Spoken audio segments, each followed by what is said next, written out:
A very warm welcome to all of you.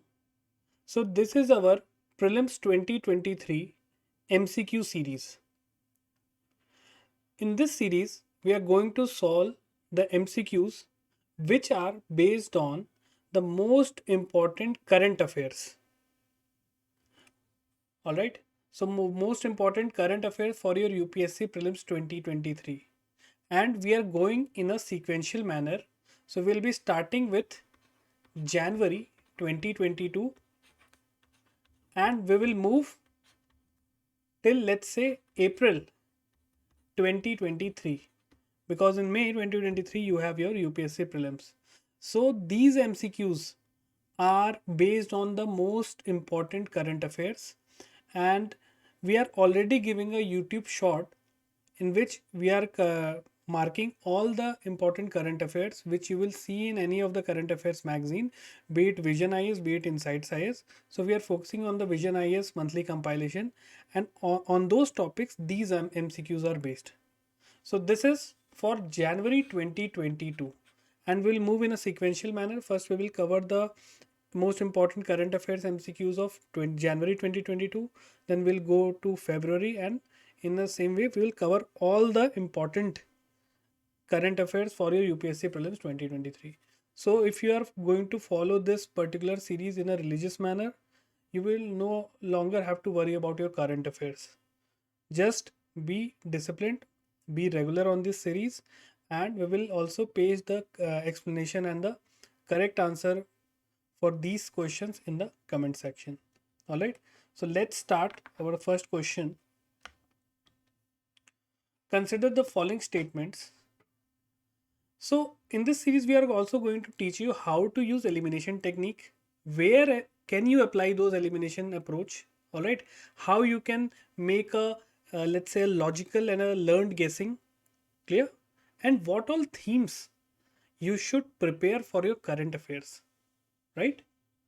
So the first question is about the National Tiger Conservation Authority. Okay, so the first statement is the National Tiger Conservation Authority is a statutory body constituted under the enabling provision of the Wildlife Protection Act 1972. The second statement is the Project Tiger is a central sector scheme of the Ministry of Environment and Forest and Climate Change. See, here you will understand that this particular question is about what? Wildlife. And in wildlife also, tiger conservation is a very important aspect. Every year you will find some questions related to wildlife in the UPSC prelims, right? So the correct answer in this is option A, one only, because NTCA, it is a statutory body. You have to focus on the keywords here. The question is saying that it is a statutory body. Yes. Under which act? Under the Wildlife Protection Act of 1972. So you should learn about, you should try in Google also what are the various provision of Wildlife Protection Act, right? So in this way you have a 360-degree of the entire tiger thing. Go on, see what all the tiger conservation schemes are there, right? Who is the, let's say, the nodal authority to protect, or let's say for tiger conservation, right? The second statement is incorrect because it is a centrally sponsored scheme. It is not a central sector scheme, it is a centrally sponsored scheme. And you will tell me what is the difference between a central sector scheme versus a centrally sponsored scheme. You will tell me in the comment section. So see, this MCQ basically is focusing on tiger conservation, but here see various concepts are also related. Wildlife Protection Act is also there. Your central sector scheme versus centrally sponsored scheme, what is the difference? So one MCQ contains a lot of various dimensions. All right, and so our motive here is to not only prepare this current affairs but also the related aspects also. Clear? So Project Tiger is a centrally sponsored scheme of Ministry of Environment and Forest. Clear? Now you will also go and search what is the IUCN status of the, let's say, tiger, right? So you will mention in the comment section. So the correct answer here is A, one only. यहाँ पे you won't be able to see make an elimination approach. So whenever there is two statements, so elimination approach gets let's say a bit tricky, right? Because or if you eliminate, let's say this one, you also, or you have, let's say, one only, neither one nor two, so you are still confused. So elimination approach will not work so successfully in this two statement based question. All right. Moving on, question number 2. Project Himang is associated with which organization? Okay. So the correct answer is A, BRO, Border Roads Organization. Again, it is related to what? If you think of the UPSC syllabus, why this project is important? So the security issues. Alright, security issues of GS paper 3 means. So UPSC is not giving you random questions in your prelims. It is related with your syllabus. If you read between the lines of the UPSC main syllabus actually. So you will get a better understanding why UPSC is asking this question. Alright. So security issues, border issues, right? So BRO is the organization which is starting this project Himang. Alright. Clear? So making a, let's say, the roads in the areas which are covered with snow. Clear? So correct answer is A. Question number 3 is, recently Pangong So Lake was in news. With reference to it, consider the following statement. So you all have read about the Galwan Valley. The Galwan Valley incidents where a lot of soldiers were killed with the Chinese altercation, alright?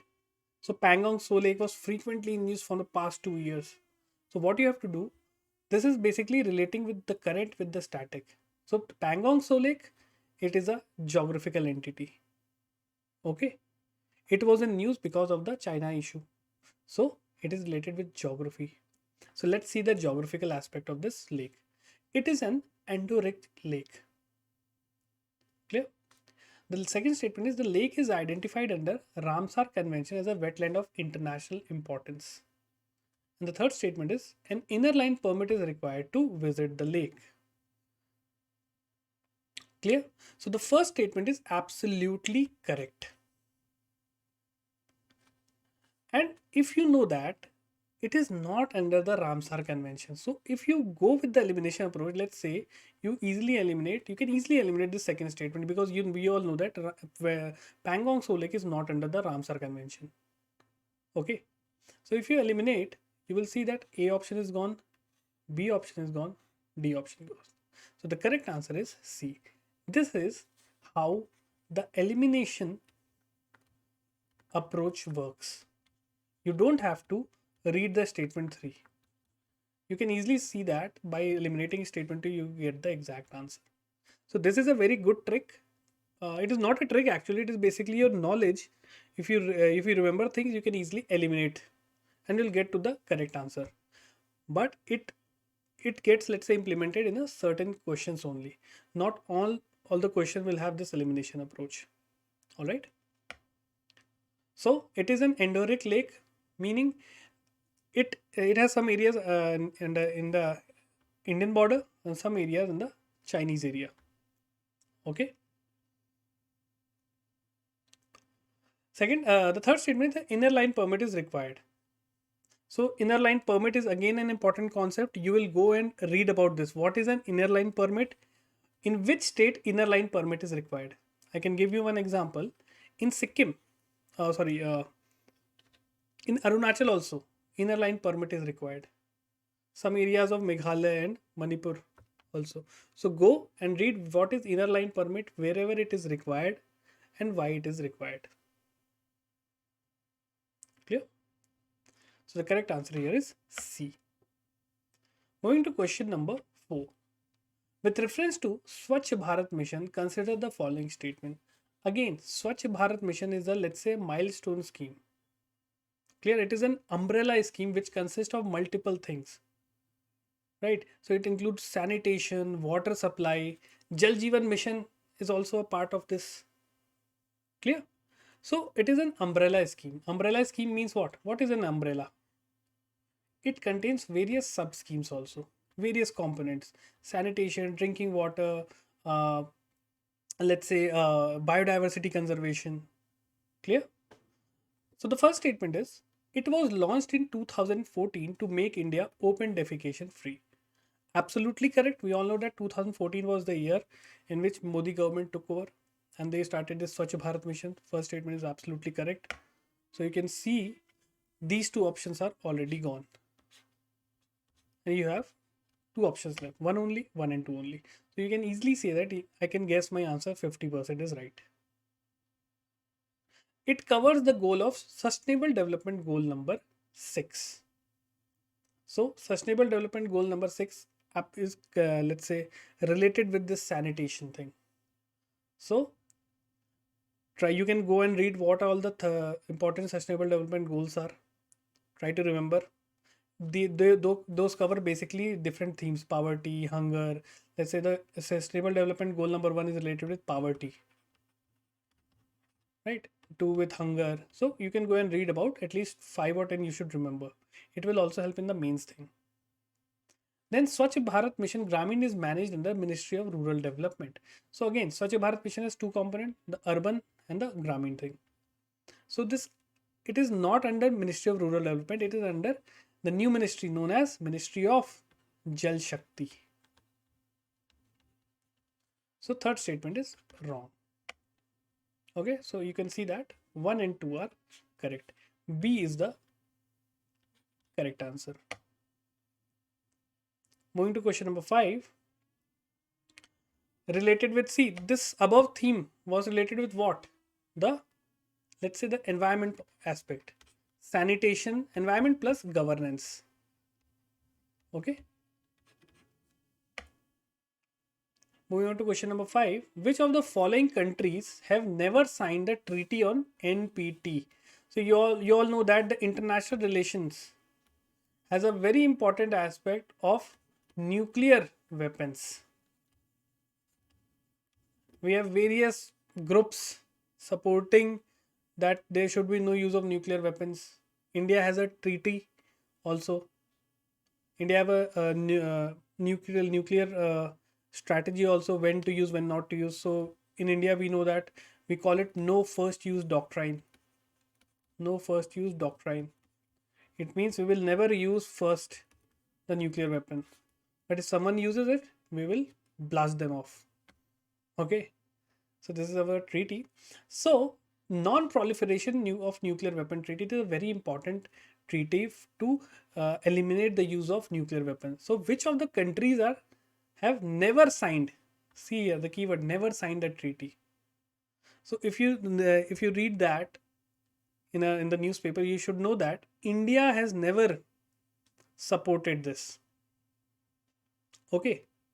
So as of total, if as of now, 191 states have joined, except India, except Israel, except South Sudan and Pakistan. These 4 countries have never signed, have even not shown interest in signing this.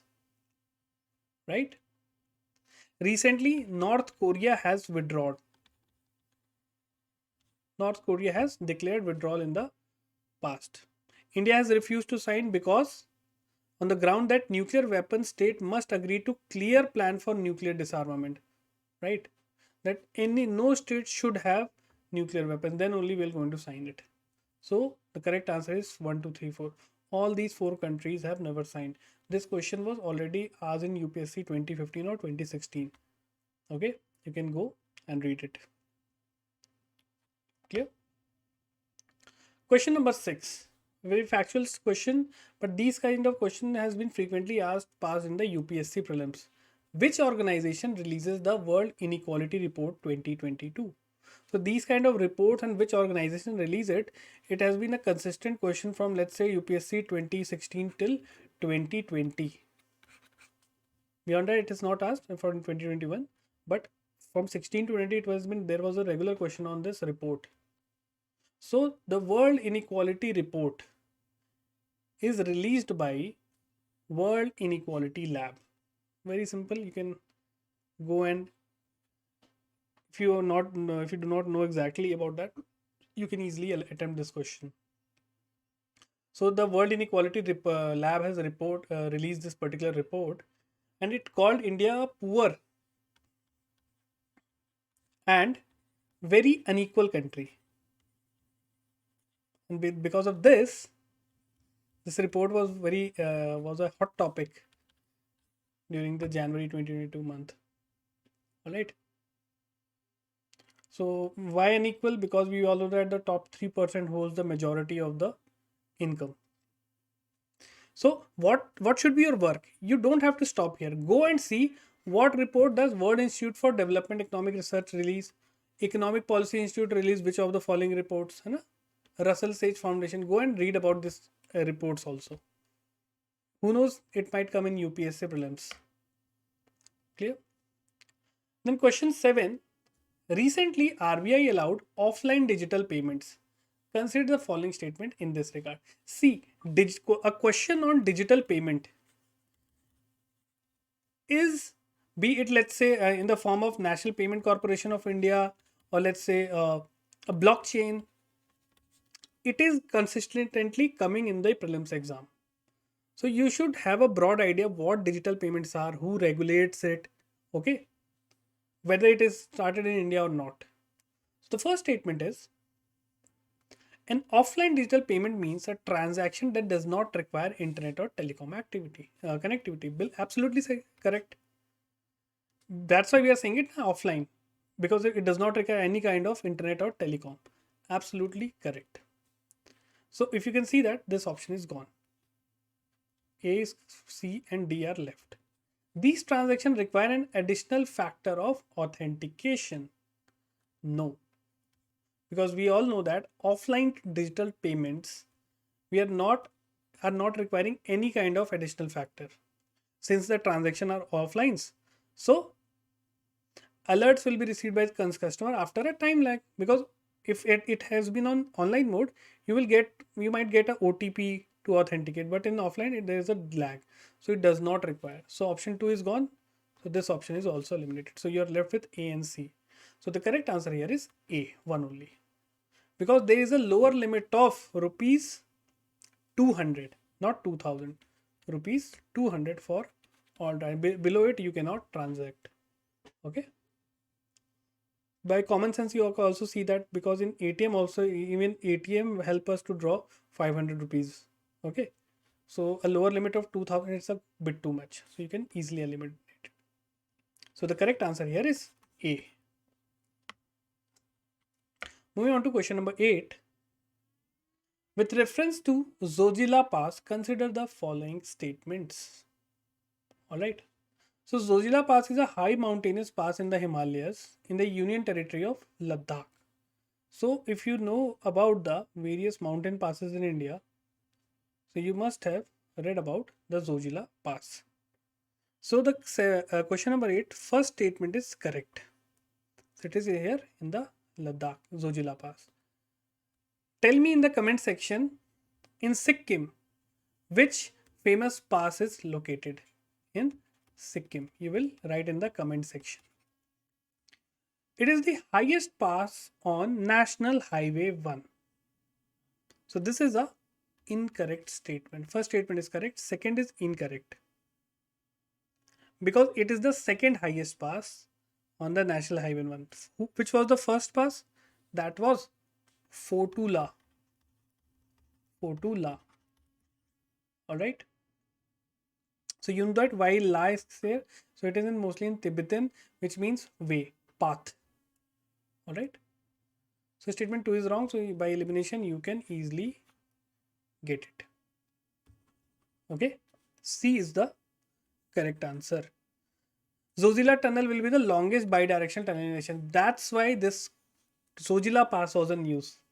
Because there is a Zojila Tunnel. It will be the longest bi-directional tunnel in Asia when it will be ready in operation. So read about the Atal Tunnel also. Which two areas it connect? Read about it also. Okay, so correct answer is C. See, in this way, we are connecting what? The current affairs with the its static portion. If you learn this thing, this art of relating current affairs with statics, around 90% of your work is done, sorted for the current affairs thing. You will be you will easily filter out all the unnecessary aspects. Clear? Moving on to question number 9. So there is a statement. You have to identify a personality. So he was the son of ninth Guru Tegh Bahadur, who suffered martyrdom at the hands of Mughal Emperor Aurangzeb for refusing to convert to Islam. He was responsible for institutionalizing the Khalsa, who played a significant role in protecting the Sikhs after his death. He was reputed author of the Sikh work called Dasam Granth. So, who was he? He was the a son of ninth Guru, right? He was, let's say, suffered martyrdom at the hand of Aurangzeb. He institutionalized Khalsa. He authored the work called Dasam Granth. So you have to identify which Sikh Guru we are talking about. So very simple one, Guru Gobind Singh. If you know that Khalsa Panth was started by Guru Gobind Singh. Alright. He was the 10th Sikh Guru. Okay. So he was the one who declared Guru Granth Sahib as Sikhism's only holy scripture in 1708 before his death. Moving on to question number 10th. With reference to Jallikattu festival, again a very important art and culture aspect from South India. Consider the following statements. It is a bull taming sport practiced in the state of Kerala. This is an absolutely wrong statement. We all know that Jallikattu is practiced in the state of Tamil Nadu, not in Kerala. Clear? So first statement is gone, this one is gone, this one is gone. You're left with 2 and 3. It is a part of Onam celebration. So this is incorrect. It is a part of Pongal. Wadi Wasal novel is associated with this festival. Absolutely correct. So 1 is wrong, 2 is wrong, 3. C is the correct answer. Alright. Clear? So this novel contains various aspects of Jallikattu with have a reference of bull and various male characters. Okay. So this festival was in news because of this animal cruelty thing. Alright. So as India is getting more modernized, they are starting to, let's say, eliminate our traditional old tradition by saying that this is being cruelty on animal and this thing. It is the matter being introspected in the Supreme Court also. So our correct answer is C. You will tell me what is a similar sports or let's say festival which is being practiced in the state of Karnataka, which was also in news because of this animal cruelty thing. So you will tell me in the comment section what is the name of that particular sport or festival which is being played in the state of Karnataka. So this is it for today's session. I hope if you are following the shorts which we are putting in the YouTube, in which we have already marked the most important current affairs for January 2022 from the Vision IS magazine. So if you go and follow that news only and come here and solve these MCQs, because these MCQs are based on those marked topic only. Okay. So it will help you to revise things 2 times at least. First you will read it from the Vision IS magazine, then you will come here, you will solve those MCQs based on that current affairs. Alright. So there will be 2 revision for your UPSC Prelims. So in January we will be solving around 30 questions. This was our first session. In the next session we will again solve the remaining MCQs. If you have any doubt or queries, you can call at this number, or you can, this is the number, you can call here, or you can join this Telegram group where we are regularly putting important quizzes, daily current affairs things. All right. And to know more about our program, you can go and check out this website. Clear? All right. I'll see you in the next session. Have a great day and try to revise these things. We'll paste the answers and the explanation in the description box soon. Have a great day. Bye.